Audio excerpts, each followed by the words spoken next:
এখানে আসি ৫ ঘর ঘরের অনুসারী।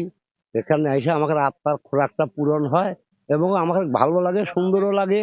আমরা এই আশাবাদী হয়ে আসি, তৃপ্তিজনক আমরা চলে যাই।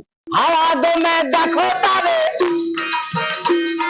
হাওয়া দমে দেখো তারে, আসল গানা, আসল গানা, কে বানাইলো এমন রংমহল খানা।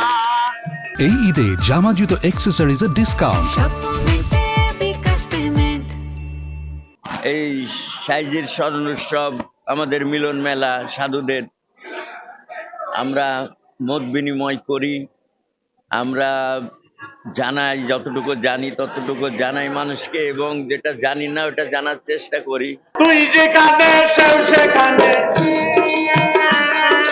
তুই যেখানে সেও সেখানে, খুঁজে বেড়াস কারে রে, খুঁজে বেড়াস কারে রে, কাছের মানুষ ডাকছো কেন তোর করে, কাছের মানুষ ডাকছো কেন তোর করে।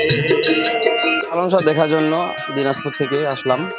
আসলে লালন শাহ আমি মাঝে মধ্যেই আসি।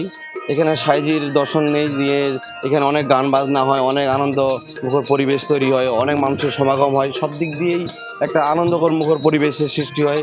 ভালো লাগে, এখানে আসে মনের প্রশান্তি পাই।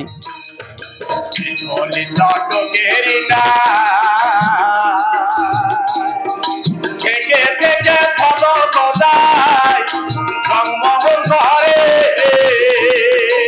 অহরিনিশি পাশাপাশি, অহরিনিশি পাশাপাশি, থাকতে দিতে হয় না রে, থাকতে দিতে হয় না রে, তাদের মানুষ ডাকছো কেন সুন্দরী, তাদের মানুষ ডাকছো কেন সুন্দরী। লালন শাহ মাজারে আসছি, অনেক গান শুনলাম, ভালো লাগলো সব মিলায়। তা আগে থেকে জাস্ট খালি শুনছি, আসা হয় নাই কখনো, এবারে ফার্স্ট টাইম আসলাম। তো আসে সবকিছু পরিবেশ দেখে, সবকিছু দেখে, লোক সমাগম দেখে খুবই ভালো লাগছে। কোরিয়া থেকে আসছি, আমার বোন আসছে, আমার ছেলে মেয়েরা আসছে, ফ্যামিলি নিয়ে আসছি আমরা এখানে। ভালো লাগছে। এবছর দোল পূর্ণিমা পবিত্র রমজান মাসে হয় লালন উৎসব উদযাপনের প্রস্তুতিমূলক সভার সিদ্ধান্ত মোতাবেক লালন মেলা এবং সাংস্কৃতিক অনুষ্ঠান ব্যতীত শুধুমাত্র আলোচনা সভা এবং বাউল আপ্যায়নের সিদ্ধান্ত গৃহীত হয়েছে।